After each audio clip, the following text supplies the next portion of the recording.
Good evening and welcome. This is KUTV Primetime News. Indeed, you're just right on time for KUTV Primetime News.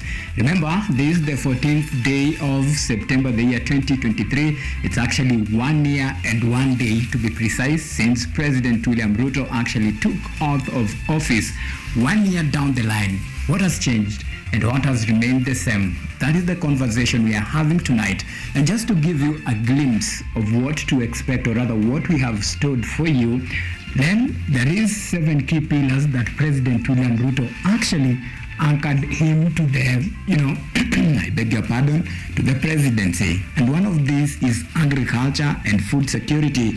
Another very key aspect is the education reforms and health sector. And one of the bone of contention that we'll be taking a look at is the food security, and most precisely the agriculture, where he talks about ways to actually lower down the cost of living. And there is short and long-term interventions. Or another key very aspect that we'll be taking a look at it is actually the governance issues, the housing and settlement. These are areas that we'll be taking a look at. And remember, we have the long-term and the short-term. And one of the short-term, areas like lowering the cost of living within 100 days, and to be precise, the cost of unga that actually many had expected to be, at least roughly around 100 bob. That is according to the promise that President William Ruto actually made before he took the mantle of leading the country for at least the next 5 years. And another very key component that he actually promised, and this is the Hustler Fund. Then another very interesting aspect that we'll be taking a look at it is the issues to do with the funding, and of course the appointment of the 7 judges that actually he promised he will do that, and he did that during the inaugural. The first day he was actually sworn in, that was the first thing he did. All this is just what you will be expecting in just a moment. But our team has been working round the clock to bring you up to speed with the latest in the world of sports, politics, and of course business. And this is what to expect.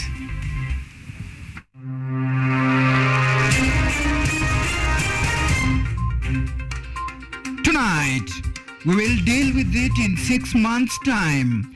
Kindiki vows to end an ending border dispute between Meru and Tharaka Nithi counties in 6 months' time. Slaying the dragon. MPs want state-owned enterprises to be privatized to tame corruption and make them profitable. Also tonight, dormitory on fire and schools injured as fire wreak havoc in Kibokoni Secondary School in Malindi. Plus, transforming the beautiful game.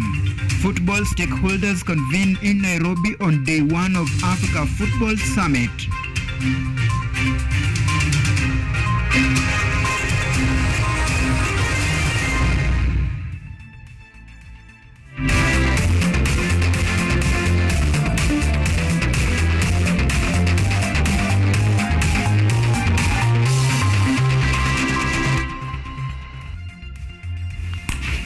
My name is Auma Evans, and I'm in company of the ever-competent Sammy Okello. Remember, you can follow this broadcast on all of our social media platforms. We are live at KUTV, that is YouTube, KUTV Kenya. You can tweet us at KUTV_@Auma Evans. Remember to use the hashtag Primetime News. And we invite your comment and feedback, and we'll be sure to sample them at the tail end of this broadcast. And now we begin our broadcast here, where the investigation into possible breach of data laws during the mining of the data from Kenyans by the OpenAI company for the WorldCoin digital currency project are still underway. The Interior Cabinet Secretary Professor Kithure Kindiki says that the government is currently carrying out forensic examinations on electronics used by the company during the process. Yvonne Kimuma opens our bulletin tonight with that report.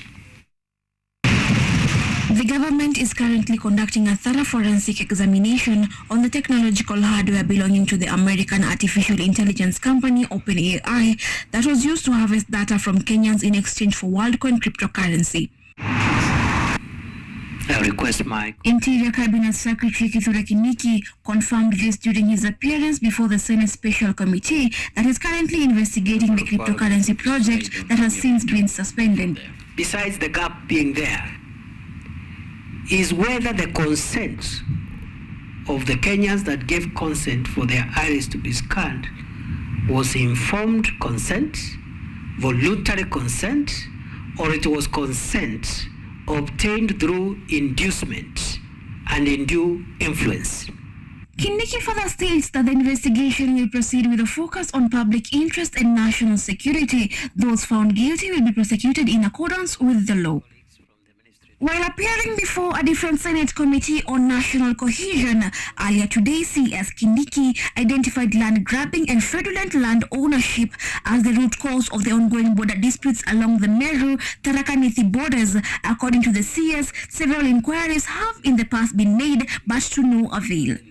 At the root of this matter is not even the beacons. It is land, where people's land, people have been deprived of their land by people who acquired title deeds fraudulently, and secondly, absentee landowners. They have the title deed, but if you ask them to show you where their farm is, they cannot show you. According to the CS, depoliticizing the issue will go a long way in resolving the matter, noting that his ministry will solve the issues within 6 months. Many of the politicians in that area, in the two counties, both sides, are not innovative enough to look for ways of looking for votes without inciting communities to violence, lawlessness, etc. For a while now, tension between residents of the two counties has been on the rise in some places as Meru residents accuse the neighbors from Tharaka Nithi of stealing their lands. Yvonne Kimuma, KUTV. Right, from Senate now to National Assembly. The National Assembly utilized its afternoon sitting today to debate the privatization bill. The bill seeks to provide a framework to guide the national government in its plan to transfer management of public enterprises to private entities. And as Edward Nyamu reports, several MPs who spoke supported the privatization plan, terming it as one which will tame corruption rather and turn around economic fortunes of the companies. Kimani, Chairperson, Finance.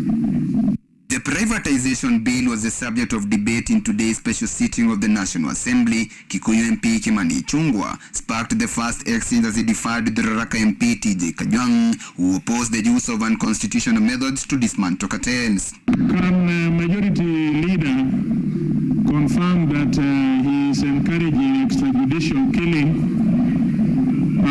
or people being sentenced to prison without judicial trial, or others deported to places without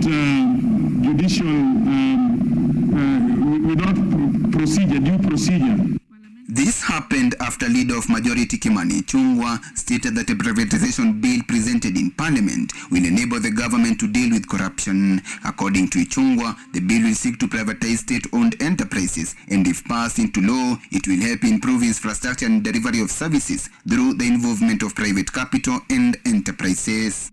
When the Bible speaks about banishment for the corrupt, for the sugar cartels, that is why they have been told mambo ni matatu.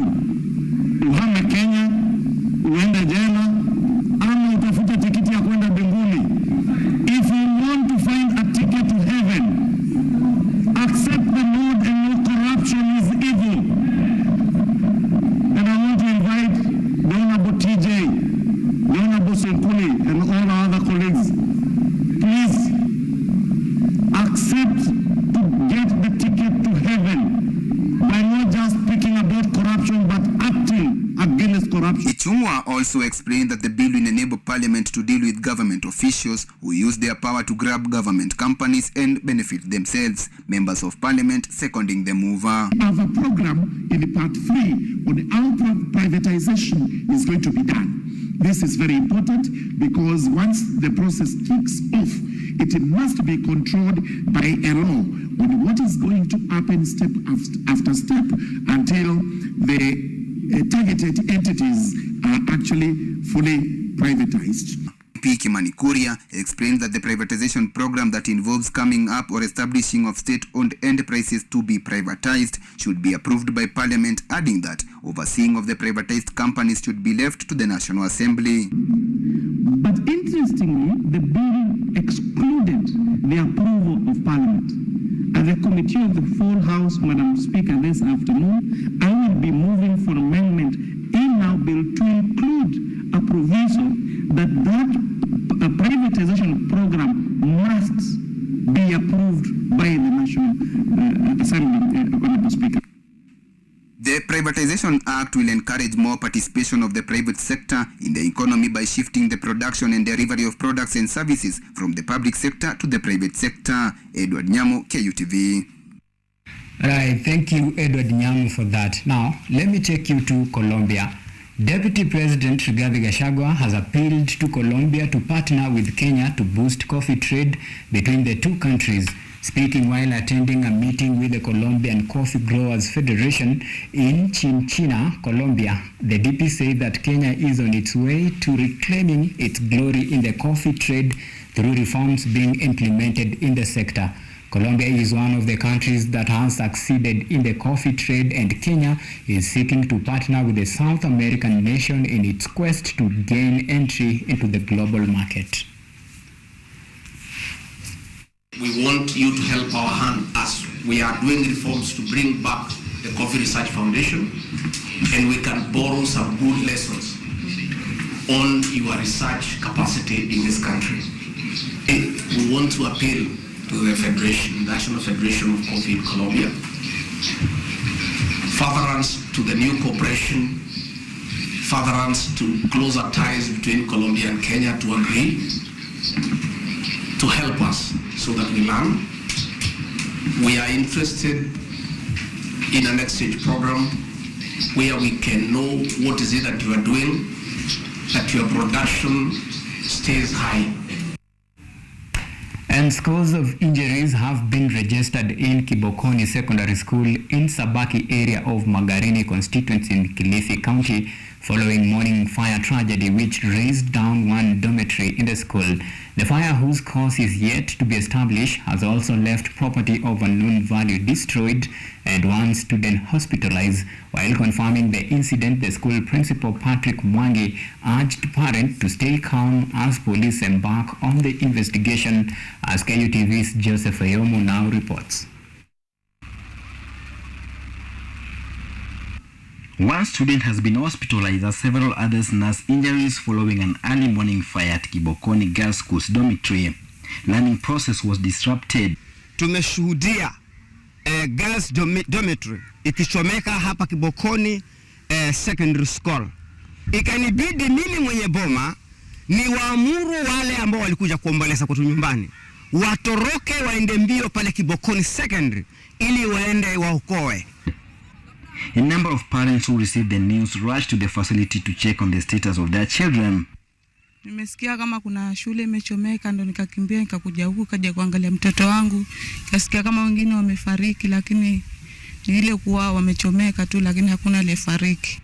The fire was however contained shortly after, thanks to the efforts of the school community and the county's Red Cross Brigade.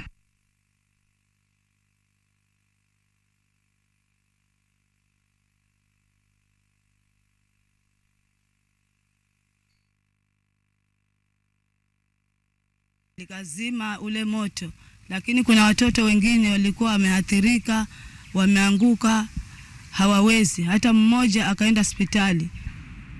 The school principal Patrick Mwangi has confirmed the incident, urging the parents and students to remain calm as the police launch investigations into the tragedy.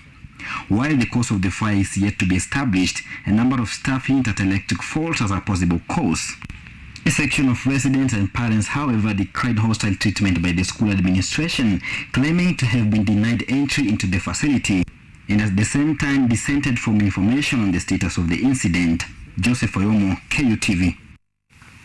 Right, that story by Joseph Oyomo takes us to our first break here on KUTV Primetime News. Remember, when we come back, we'll be taking a look, or rather we'll be diving into our top discussion tonight, where we keep a track of William Ruto's performance under 1 year since he took the mantle of leading the Republic of Kenya. And of course, my guest tonight is Professor Alfred Omenya, that is the governance expert, and Kennedy Sankara, National Youth Leader, Operation Linda Jamii. That conversation will be coming to you in just a while. You know what? See you in a bit.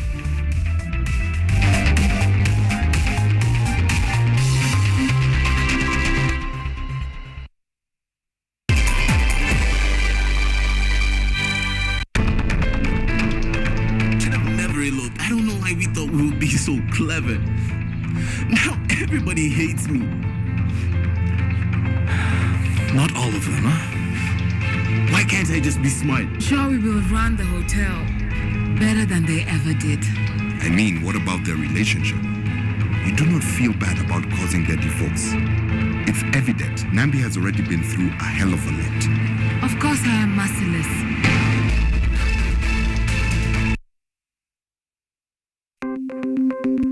Maelfu na maelfu ya wahamiaji wakiwa na watoto kutoka nchi za Amerika ya Kati wanaendelea kuwasili kwenye mpaka kati ya Marekani na Mexico.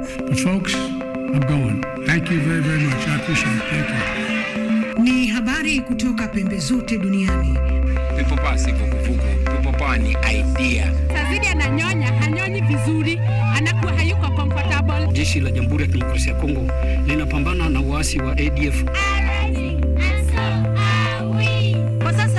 Wito kwa mashirika, makampuni na vilevile vituo vya uchukuzi. Mambo mengi yatakwenda kama yalivyopangwa. Hapa ni kuna mmoja wa viongozi wa chama cha wavuvi katika eneo hili. Zaidi tunajaribu kuwapa chanjo ili ina boost ama inanyanyua kinga ya mwili, ndio inaenda kupelekea kupambana na virusi. Ni duniani leo, Jumatatu mpaka Ijumaa, moja kwa moja kutoka VOA Swahili, Washington DC.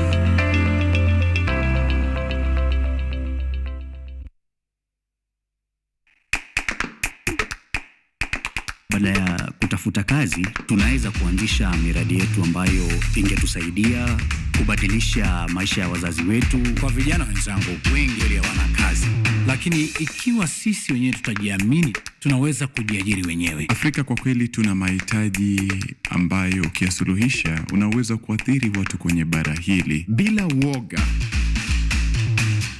Watu huwa na uzalishaji zaidi, wanajawa na ujasiri, wanakuwa wabunifu na wanakuwa wenye maarifa. Niliamua kuacha kazi, hata kama sitafanikiwa, nitakuwa nimejaribu, nitakuwa najua haiwezekani.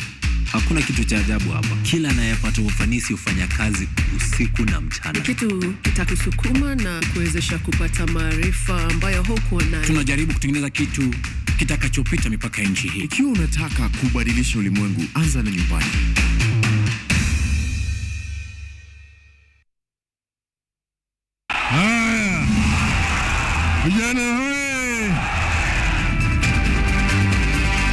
They speak to play politics. Kila mara yeye ananiwinda kama mnyama. Naambia yeye Mungu iko na sitarudi nyuma. They speak words strong enough to change policy and the law. We have a very democratic system. We have a system that is based on the rule of law. They speak to the heart of the nation for the nation.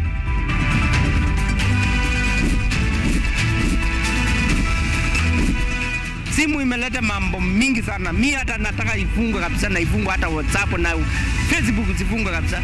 When facts get lost in all these words, we aim for the truth.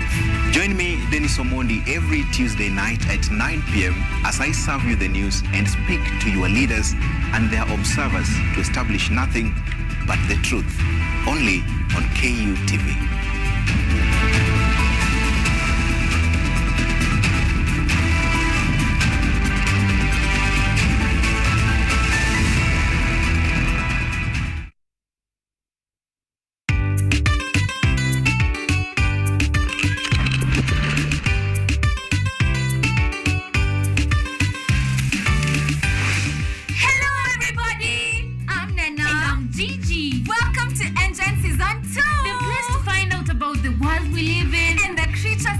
our planet with. Join us on the most exciting adventures across the African continent. See breathtaking wildlife, stunning landscapes, and out of this world technology. Meet incredible scientists and learn fantastic facts. Explore, discover, be amazed. Part of the next generation of African change makers. Be a part of Engine, Africa's #1 science discovery program. Yay! We're learning every day. Let's go! Engine leads the way.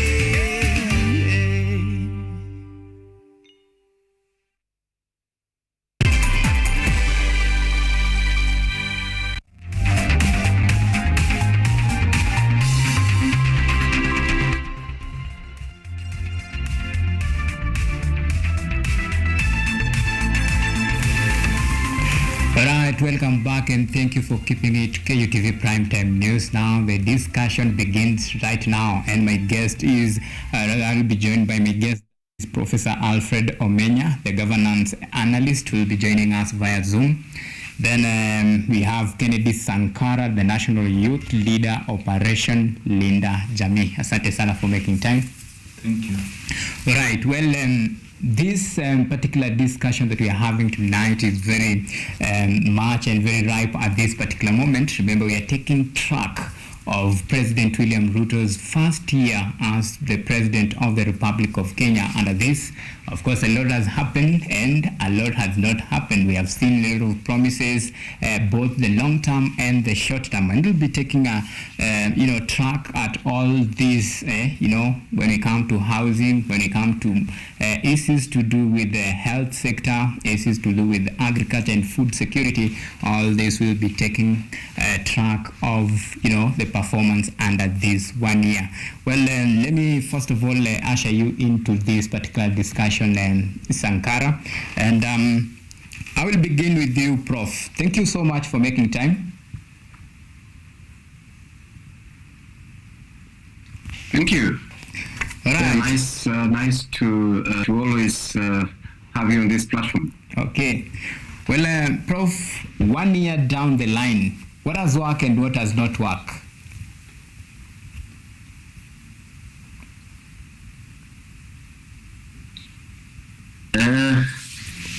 No, thank you. I think it is quite interesting if you listen to what government is saying has worked, and if you listen to the people on the street, and even you and I, who are outside here, there seems to be a bit of a disconnect between what government thinks has worked and what government thinks hasn't worked. I think across all the different aspects, we have a government that is still planning things, and a government that is, that has not really started doing implementation, which I think is a bit of a challenge. Of course, starting with the economy, all the economic indicators are, show that government has not really been able to achieve much, and this when whether you look at our interest rates,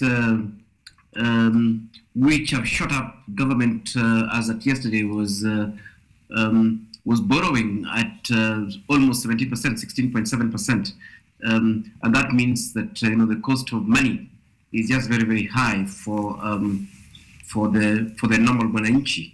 Inflation is still relatively high. We are still looking at about 7% within that. Issues that government promised, and that's just on the economic front. When they're talking about debt, government had promised that they would not they would go slow on debt, but in fact what we've seen is a shift of debt from almost from just below 7 to 9 trillion. If you look at literally all the indicators, taxes have gone up, the cost of all commodities have gone up. Basically, new taxes have been introduced. Real income of the Kenyan has been eroded significantly. exchange rates to the dollar as in fact the shilling has lost almost 25% of its value, with exchange rate shifting from 118 to almost 150 to a dollar. Yeah, so basically the Kenyan is poorer every day. Okay. People can afford less, and we don't see anything there. We have no feeling at all about government's economic policy and the potential impacts of the same. The areas the government says that, of course, I mean, to give government credit, a few things. Definitely, the cost of gas came down. That is like a fact. The cost of fertilizer also came down. That is also a positive on the government side, and of course, government implemented the Hustler Fund, which is lending some little monies here and there to different individuals. But basically, all I'm saying is that government has achieved very little on the economic angle and even on the cost of living. All right. We know that government has proposed to introduce a number of measures to deal with healthcare, well, I mean, this has been elaborated as the primary healthcare bill, the digital healthcare bill, the issue of facility improvement fund, and the social bill. And what we're being told is that this is something that is going to be positive in the sense that now people will be covered throughout. There'll be no limit for terminal disease and so on and so forth. But remember, these are bills. These are not anything that anybody has implemented. So these are plans. And that's what I was saying. That government is still busy planning 1 year later with almost no implementation. Okay, Prof, we'll talk about all these bills but we'll talk about all these bills. But first of all, let me usher in Sankara into this discussion. 1 year in office, how will you rate Ruto's performance? No problem, thank you. Thank you, Evans, for having me here. I'm Kennedy Sankara, the National Youth Leader, Operation Linda Ugatuzi. 1 year in office as a youth leader and as a young person in the Republic of Kenya, the government has scored pathetic. If not in a scale of 1 to 10, I would give it at least 3 or 4, a maximum. Okay. Yes. Because we would gauge government's performance this 1 year in various scopes. One is on education. As young people, you've seen the recently introduced education or university education funding model. We've seen things to do with the police brutality. In a span of between the month of March and August 2023, we are reporting cases of enforced disappearance and extrajudicial killing amounting to at least 70. Is there something positive to celebrate about? We are talking about stifling of devolution. The government, the Commission for Revenue Allocation proposing over 400 billion. The government is disbursing 380 something billion. We are looking at this in the aspect of political parties' independence and democracy. The regime has got insatiable appetite to capture political parties and independent institutions. We are looking at the successes of this government when it comes to economy, the cost of living. Nikiweka tu Biblia chini hivi, bei ya unga itakuwa 70. The president is still working with the Bible invisible in his hands. The cost of living has instead skyrocketed. So all this said and done, do you expect me to give a government a 5 over 10? It is definitely 3 and below.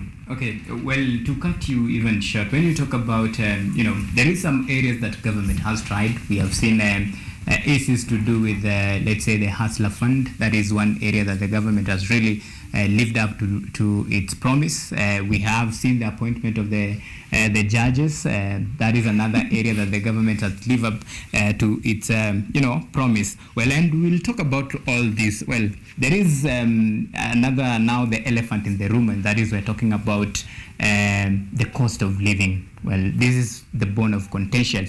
Well, in this aspect, yes, the government promised that within 100 days, actually the cost of unga will reduce to 100. Well, there isn't much we can say about that, or rather there isn't much you can say. Kenyans can really, say that the promise has been, fulfilled, but how will you, rate the aspect of cost of living, factor in all the, the variable that you can put into place? In as much as the government has proven to be more concerned on subsidizing production as opposed to consumption, in the long run we need to cushion consumption as we subsidize production. Because why would you subsidize production so I die while producing? Then in whose interest am I working tirelessly to produce? We are working tirelessly to produce so that we consume and sustain. So you can't subject me to anger equivalent to death in the name of subsidizing production. We really need to cushion the common citizens against on commodities or the basic commodities that we consume daily. We are not going to talk about low cost of living while the fuel price has been the VAT. We moved it from 8% to 16%. You see, all this said and done, the government is doing very little when it comes to immediate solution-oriented conversation. We really need to see a mama mboga. My mother is equivalent to a mama mboga. We really need to see when my mama goes to the market, she can actually purchase that 2 kg or 1 kg maize flour without much strain, because a prayerful government of a planful people is in government. The president is one of the sharpest people I know around. So, a president holding a PhD. Let's get Prof, sentiment on this. Prof, there is a general feeling that the country is heading in the wrong direction as far as the cost of living is concerned, and all the factors put into. Are we putting much expectation onto government?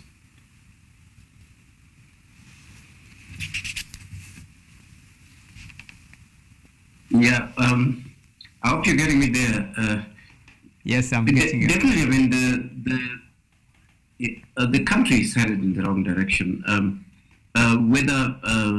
Whether you're looking at that issue of subsidizing production or subsidizing consumption, at the end of the day, people are living now. They need to eat now.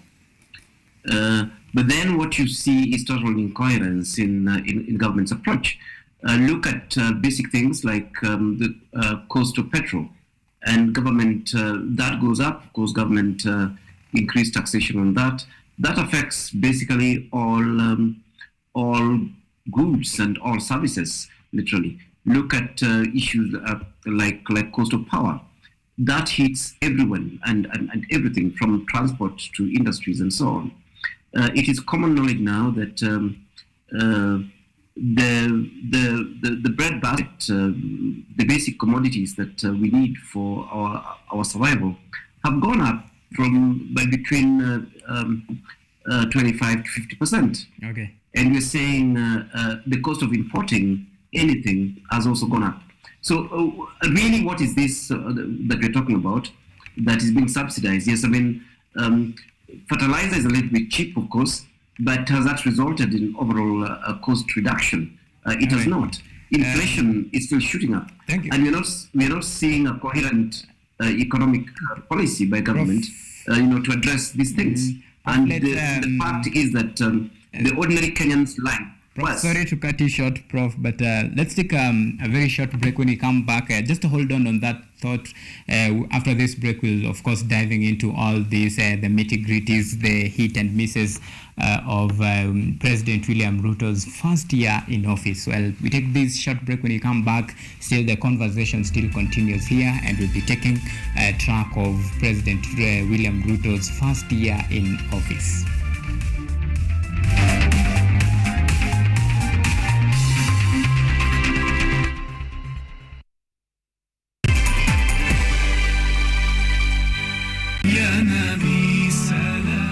Ukiwa na mwenzako fulani amekufanyia jambo fulani, yule bwana hana maana yule, mimi nilimfanyia kadhaa, mimi nikamfanyia kadhaa, mimi nikamfanyia kadhaa, itakusaidia na nini wewe?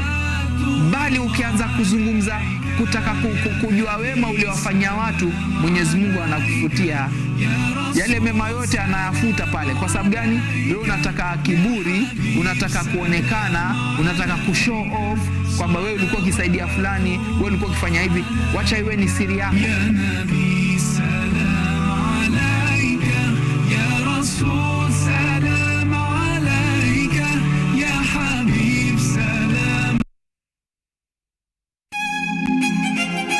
Niko Rabai na tutakuwa tunafanya ushairi yani.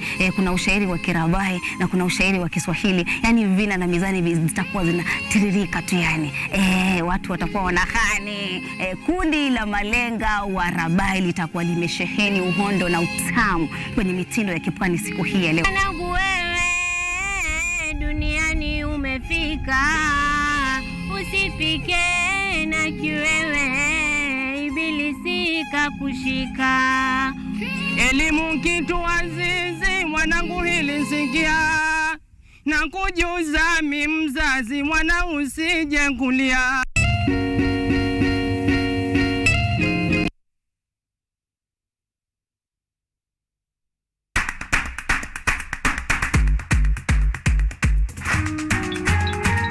What are some of the ways through which you can develop these skills so that you are comfortably fitting into the job? You have to put yourself in positions where you are uncomfortable. Uncomfortable in the sense that you are not clear about what to do. Because I used to work a corporate job before. So when I left, I happened to visit someone's farm around this area. So this project is called Security Breach Detector and Palace Familiarize. It is meant to be used to detect, detonate explosives. We'll tackle all the tough issues, discuss all the weird moments, and hopefully share a few laughs along the way.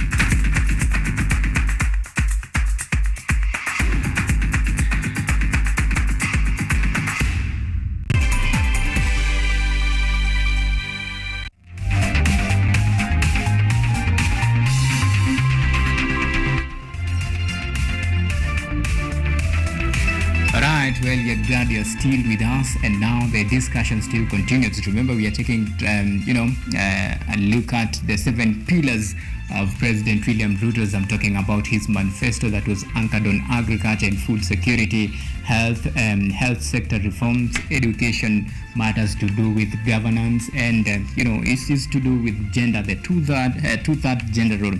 And of course, all this is some of the things. Remember, there is long-term and short-term promises. One of the short-term areas that actually the president pay much emphasis is the issues to do with the Hustler Fund, or that is already has been launched and it's ongoing, the operation still on. And then we have the issues to do with matters to do with the appointment of judges. That one already it has already been done, so that is a success as far as the short-term issues are concerned. Then another issue that he promised he will do it within 3 months, that is the issues to do with gender, that is the two-third gender rule, where he promised that the 50 appointment, that is 50-50 appointment in terms of gender, that one we are still waiting for that, and of course many more things that he actually promised. And yes, Prof, before we went to a break, you on a very critical point as far as matters to do with the cost of living is concerned. That is, you're talking about how the country is actually progressing. On some feel that the country is not heading in the right direction, given variable like the level of unemployment, poor governance, high cost of living. These are some of the things that people think that the country is not moving into the right direction. Yes, Prof, proceed. No, thank you. Yes, like I mentioned, on the economic front, the country is doing poorly, and there's no clarity. Yesterday we had a minister gloat about the Kenya's workforce being doubled through the affordable housing program, basically saying that there'll be 3 million new appointments in that. These are things that should have happened during elections. For now, what you're saying is that do the projects, employ the people, so that you shift from promises to concrete actions. Currently, it doesn't make sense to come and tell us that we're doing very well because the government has made new promises. That is just not acceptable while 1 year in the office. Okay. So as you have said, people are poor, really, that's a fact. The shilling can only get you 60% of what it could get you a year earlier because of many factors that I've already highlighted. Taxes are being imposed left, right, and center. In fact, I had even a bizarre one where the government was thinking of imposing taxes on schools that have been built with public resources. Government is somehow becoming desperate. There's taxes being proposed on insurance, VAT. There are proposals to increase that to 18%. And meanwhile, there's no indication how the life of the ordinary citizen will be better. Yeah, so on the economic front, definitely the government has done badly, and there's no clear indication that any of these measures are going to yield fruit in the short term. Okay, thank you, Prof. Well, Sankara, I come to you. When you look at the cost of living and all these factors, when you factor in the unemployment, and this is where it gets very interesting. When President was actually campaigning, one of the things that he emphasized was the aspect of the youth as far as creation of employment, job opportunities for youth are concerned. I remember there is a time the youth signed the charter, one of which you are part of it. Well, how will you, of course, rate the progress so far? It is 1 year, and now the journey is here. We have seen some being implemented, like the Hustler Fund. Then there is the launch of, the Talanta Hela initiative. That is something that is ongoing. So in terms of living to, his promises, what he promised youth and versus the reality on the ground, how will you, give your view into this? In this Kenya Kwanza regime, the youths have been victim of exclusion, of maximum exclusion, let me call it so. We've been on the receiving end, receiving piece of governance inconsistencies, from police brutality, unemployment. We are left in a state of confusion in regards to what the future holds for the young people. The things, or the aforementioned things that you've said the president has done for the young people, the youths actually do not feel adequately involved in the running and execution of government policies and processes. Remember, some of these policies do not inculcate the voice of young people, especially at the initial stages of drawing. So, all said and done, we as young people, we have been the victims of exclusion in this government. The regime has not stated clearly the mode of engagement of young people. Actually, going by the saying or by what I see, we've been reduced to a tokenistic approach of engagement, where the government feels like the young people can only be mobilized to fill their post-election campaign mode. The president and his team has entered into another serious campaign mode, trying to woo the entire public that they are actually doing the right thing. Blowing your own trumpet is a considerable factor of telling how you are headed the wrong direction. If you are smart, you don't need to tell us you're smart. I would just see you and tell you, bro, you look nice. Sister, you look nice. So let the president seduce us by his actions, not by his talking. All right. Well, you talk about being, seduced by the president, and you have actually mentioned about some very key, aspect, the issue to do with, the involvement of youth into, the current affairs as far as the government runs. Well, this begs the question, for you, the youths, what are some of the things, what are you doing about the current state? What are some of the proposals that you're bringing on the table, so that in as much as you talk about being excluded in the affairs of the government, what are you doing to make sure that you champion for your voice and you push for these agendas? I am here. What I'm doing here is actually a championing for my voice to be heard, to remind the president that those who are sitting around him and are not allowing us to speak should give us space, or we will actually take the space in a peaceful and democratic way. Number two, we are doing policy proposals that we are writing to the government. As a youth senator for Kisumu County under the Youth Senate Kenya, we are drafting and we've drafted a piece of policy proposal that we are taking to the House of Parliament for consideration, so that we anchor some of these things in the Constitution. Because talking in the streets, unlike opposition politics, there is more of ranting rather than action-oriented proposals. We want to actually engage the government practically by offering solution-based proposals. But the problem is the government is composed of people without ideas, except for the president. I'm very confident about the president as a very wise man. The rest has exuded the unimaginable magnitude of incompetency, cluelessness, and lack of information. The things that are happening in this ministry, some of the ministers do not understand actually what is happening. You find a health minister Evans firing an OCS, and the doctors are on the street. Do you see the mismatch? All right. Hold on to that thought. Of course, we'll come to that because there is a few issues that you need to clarify. Well, let me come to Prof. Prof, when you talk about matters to do with the, inclusion and governance, we have seen some, the promise that, President made during the campaign, and I'm talking about the 2/3 gender rule. In this area, as far as, governance is concerned, how are we faring on?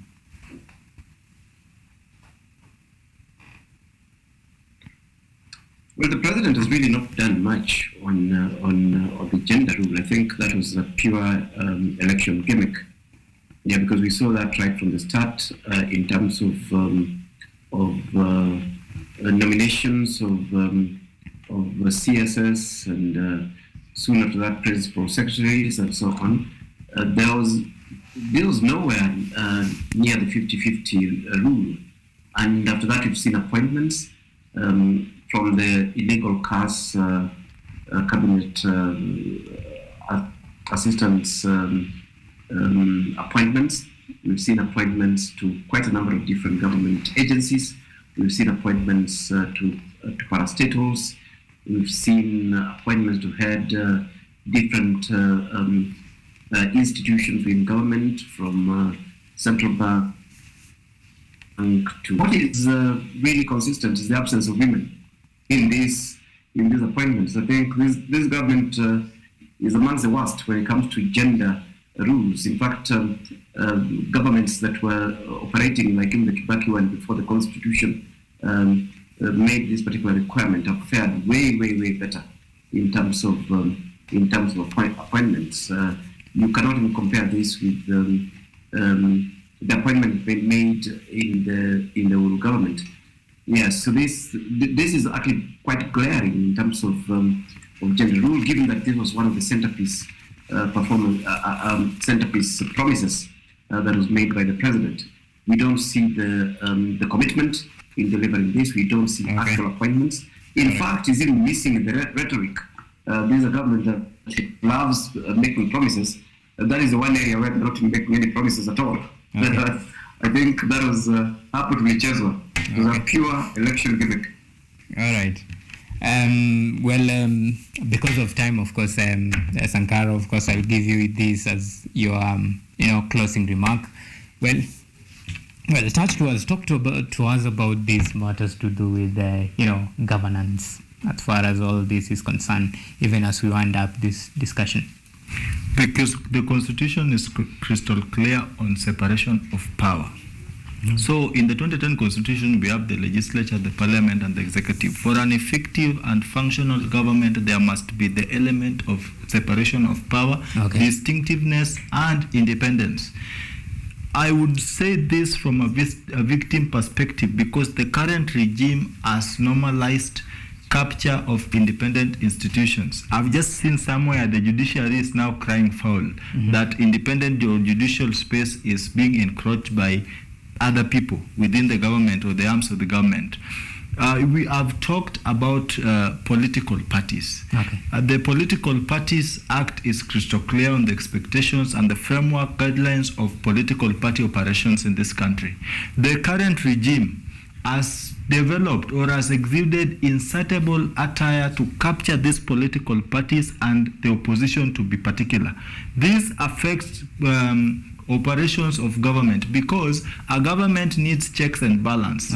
Criticism, which must be constructive criticism. At times we have to give credit where it's due. When the government does something good, it is my patriotic responsibility as a citizen to acknowledge the good done. But now, the primary role of an opposition party or opposition formation is to hold the government accountable. The current regime is going around poaching opposition sellouts in a manner likely to suggest that they are sourcing for development. All right. Let me tell you, Evans. Thank you. Just a minute. This current regime, the government, the constitution is clear on how the development should be engendered or trickled down to the people. When you see an MP parading for a photo at State House with the president, and not parading on the site for development itself, that is a clear retrogression. We need to have our functional, independent institution functioning so that we have a country of progress. Thank you. Well, gentlemen, that's all we had for you. We are actually running out of time. Thank you so much for making time, Sankara. Your time is all appreciated. Professor Alfred Omanya, thank you so much for making time.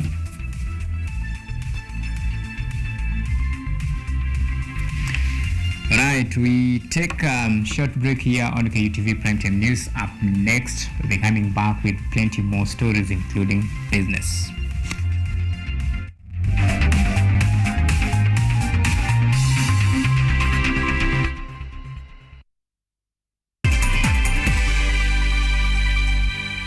Are you an aspiring media practitioner, a graduate, or you just want to advance your skills in television production? Then welcome to Kenyatta University, where education meets innovation. KUTV, the premier university television station in Kenya, is now offering short courses in TV studio, field technical operations, and video editing. Through these courses, you will acquire hands-on skills on camera operations, media production, lighting techniques, audio-visual editing, and sound and visual control, and how to operate key equipment in modern TV control room. Enroll today at KUTV and discover your full potential in cutting-edge TV broadcasting. Graduates of these courses will receive professional certificates. For more information, visit our offices at KUTV Studios or call us on 020-870-4252 or 020-870-4255 or SMS us on 0739-110-544. KUTV, a new experience.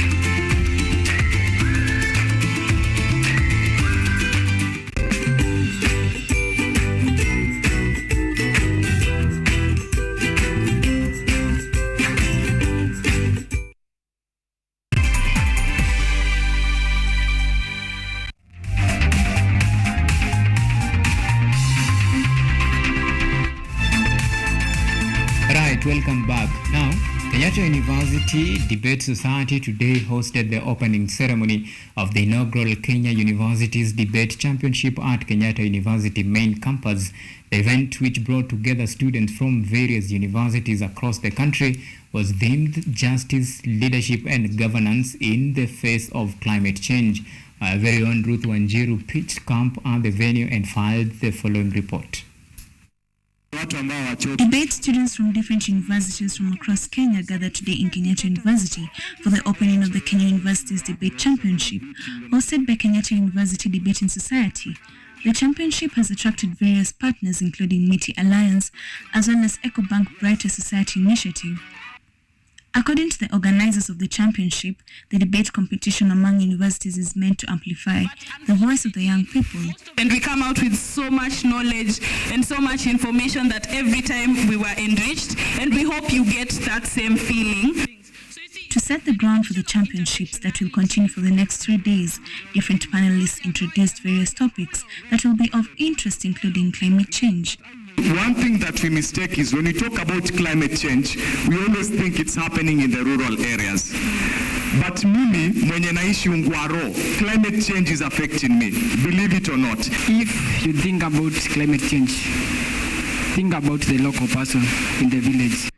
They further expounded on the roles that youth should play in climate action.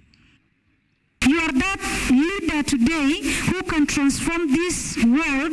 The climate change we are talking about, I believe you are a real transformation.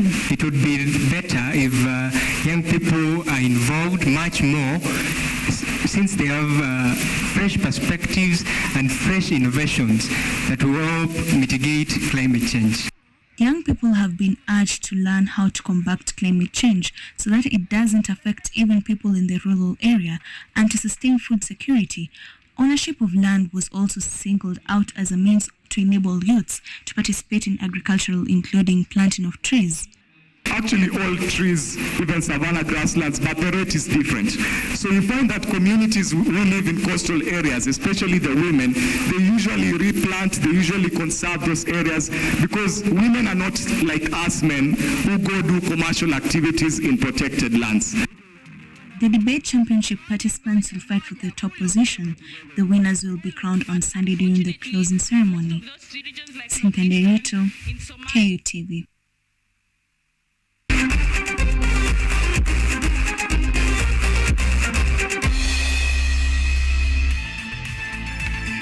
Okay, now let's talk motorsport.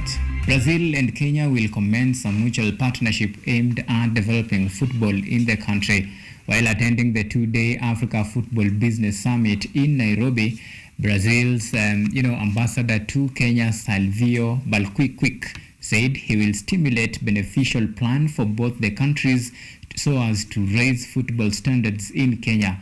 Brazil is considered one of the best in terms of football, and the cooperation between the two countries will help nurture talent in Kenya and raise the standards of football in the Africa Football Business Summit, which has brought together different stakeholders from Africa and the world and will come to an end tomorrow.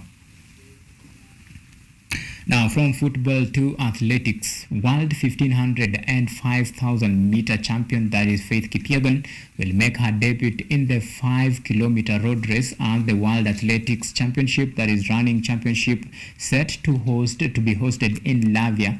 Kipyegon, who bagged gold in Budapest last month, will be joined by compatriot Beatrice Chepkoech, who broke the world record in the 2,000 meter steeplechase in Zagreb, Croatia. And world 5,000 meter bronze medalist in Budapest, Beatrice Chebet. In the men's 5 kilometers race, 10,000 meter silver medalist, that is Daniel Simeo and Nicholas Kimel, will represent Kenya. The race is set to take place on the 1st of October this year in the city of Riga, Latvia. Now the Kenya hit squad deputy, that is Captain Elizabeth Andiego, inch closer to booking her ticket to the Paris 2024 Olympic Games after storming to the semi-finals of the Africa qualifiers. Andiego defeated Ghanaian Onela Santud by unanimous point decision in the middleweight quarterfinals at the ongoing Africa Olympic qualifiers in Dakar, Senegal. Andiego controlled the fight from the first round and will face 19-year-old Molka Mabrouk of Tunisia in the semi-finals. The winner of the Africa qualifiers will book an automatic ticket for the 2024 Olympic Games set to be played in France, Paris.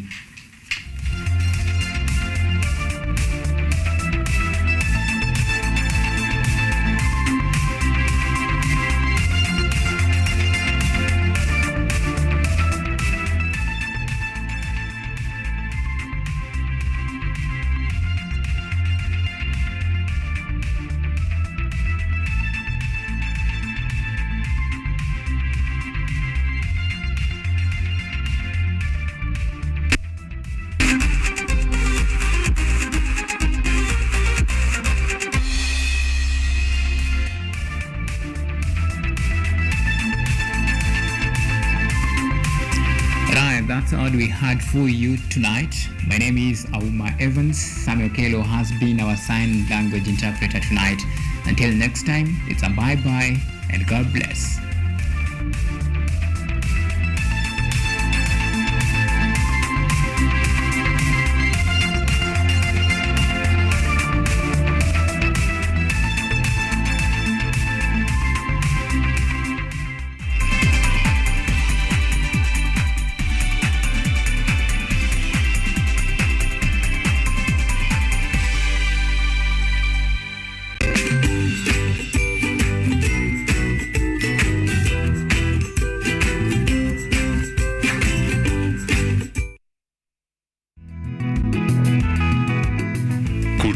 kuwa jamii ya kuhamahama, na sasa kujumuisha kilimo katika mitindo yao ya maisha. Kwenye toleo la kaunti ya Narok, hii ni Boresha Kilimo, kwani afya bora ni kilimo bora. Kwani kilimo ndicho huboresha maisha.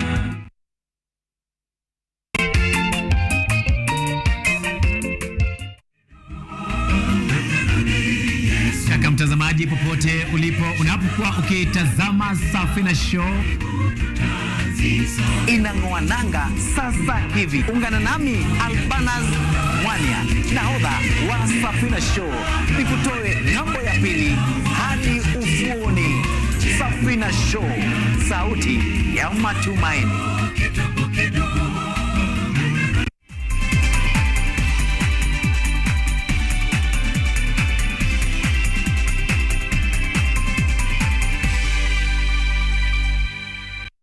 This program is rated 16.